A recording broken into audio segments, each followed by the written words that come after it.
girls decided that they wanted to get the school to try to switch from throwaway water bottles to reusable water bottles. Throwaway bottle, it takes 3 times as much water as it can hold just to make the plastic.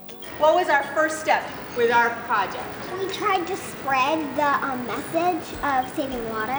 We wrote down facts about water and how to save water. And then we hanged them up around the whole entire school. We love to save water. So that's why we wrote water inside a heart. That's a plastic water bottle. And we drew an X through it. And we drew the sign. And it says save water. The best part about doing the Brownie Journey is that it gives you an easy format to follow as a way to structure your meetings. You don't have to be an expert with journeys because the book gives you the background that you need, and you don't find yourself scrambling every month or every other week, depending on how often your meetings are, to come up with something new, something different. It's there for you. The girls came up with the ideas through the games that we played, the relay races, about how important it is in other parts of the world to have fresh water. And those activities were kind of suggested in the Journey book. And they went in and did little speeches to their second grade classes, and for the month of February tried to get all second graders to switch to reusable water bottles.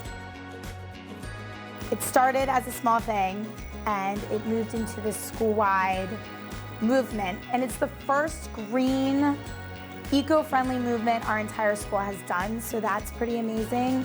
And it's such an accomplishment for a group of second grade girls to start with something so small but yet so important. And the way that it went from the Brownies to our classroom to a school-wide idea was that the girls right here in this classroom who are on the Brownie troop said to me, Mrs. Galeta, we want this to be a school-wide movement. We want everyone to get excited, and we want everyone to be aware of how they can conserve water and how they can help the environment. And they knew that they were making a small difference themselves and with their families.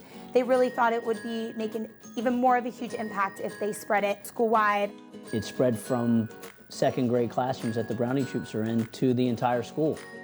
And it went from there to us developing some greener initiatives in the school, which led us to an assembly where the Brownie troop did their big skit for us. We're Brownie Troop 41046, and we have been learning about water all year. Have you ever heard of a power shower? You can save gallons of water. Always turn it off while you brush your teeth. Since we had the water bottle challenge, people started bringing them, but not everybody. And then more people started bringing them every week.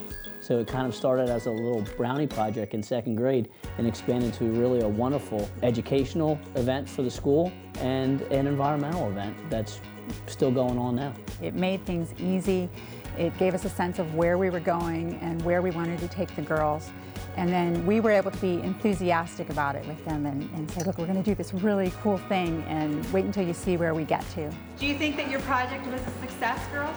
Yes! Do you think that you learned a lot this year? Yes! Do you think that other people in the school learned something from you? Yes! If people are switching from the traditional Girl Scout model to Journeys, I think they need to sit down and look at it and realize that it's not a lot more planning. It's actually much less planning. It has really also brought some girls out of their shells to be more comfortable about talking and being in a leadership role. They have taken this to heart. They've inspired me. It is the start of something incredible. It will definitely change how we use and consume water at East Goshen Elementary School. Does it have to be changed in the whole world? Do you have to change the whole world all at once?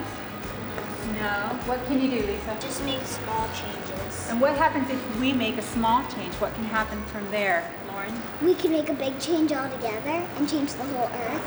Well, if we start telling people from other schools about our water bottle challenge, and they might tell some of their friends from another school, and then they tell their friends, and it keeps going and going and going. So did we have fun with our journey this year? Yeah!